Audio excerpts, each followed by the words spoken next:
काठमाडौँको बुढा नीलकण्ठ मन्दिर यति बेला श्रद्धा, आस्था, भक्तिभावले भरिएको छ।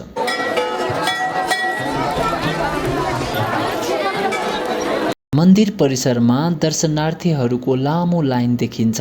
हातमा फूल, प्रसाद, पूजा सामग्री बोकेर हजारौं श्रद्धालु भगवान बुढा नीलकण्ठ नारायणको दर्शनका लागि पालो कुरिरहेका छन्। निर्जला एकादशीको पावन अवसरमा हिन्दू धर्मावलम्बीहरू बिहानैदेखि बुढा नीलकण्ठ मन्दिरमा पुगेर पूजा अर्चना, दर्शन तथा व्रत पालनामा सहभागी भएका छन्। देशका विभिन्न जिल्ला र राजधानी बाहिरबाट समेत आएका भक्तजनले भगवान विष्णुप्रति आफ्नो आस्था प्रकट गरिरहेका छन्। हिन्दू धर्ममा निर्जला एकादशीलाई सबैभन्दा महत्त्वपूर्ण एकादशी मध्ये एक मानिन्छ।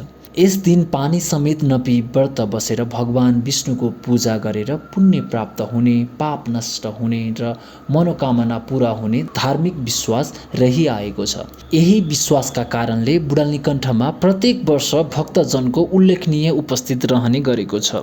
बुढा नीलकण्ठमा रहेको भगवान विष्णुको साइन मुद्रकमा रहेको विशाल शिलामूर्ति नेपालकै प्रसिद्ध धार्मिक सम्पदा मध्ये एक हो। यही दिव्य मूर्तिको दर्शन गर्न भक्तजनहरू घण्टौंसम्म लाइन बसेर आफ्नो पालोको प्रतीक्षा गरिरहेका छन्। भक्तजनको ठूलो भिडलाई व्यवस्थित बनाउन मन्दिर व्यवस्थापन समिति, स्वयंसेवक तथा सुरक्षाकर्मीहरू परिचालन गरिएका छन्। दर्शनलाई सहज र सुरक्षित बनाउन आवश्यक व्यवस्थापन समेत गरिएको छ। निर्जला एकादशीले केवल धार्मिक आस्थालाई मात्र होइन, नेपाली समाजमा संस्कार, संस्कृति र परम्पराप्रतिको गहिरो सम्मानलाई पनि झल्काउँछ। बुढा नीलकण्ठमा रहेको भक्तजनको उत्साहले धार्मिक विश्वास र सांस्कृतिक पहिचान अझ बलियो रहेको सन्देश दिएको छ।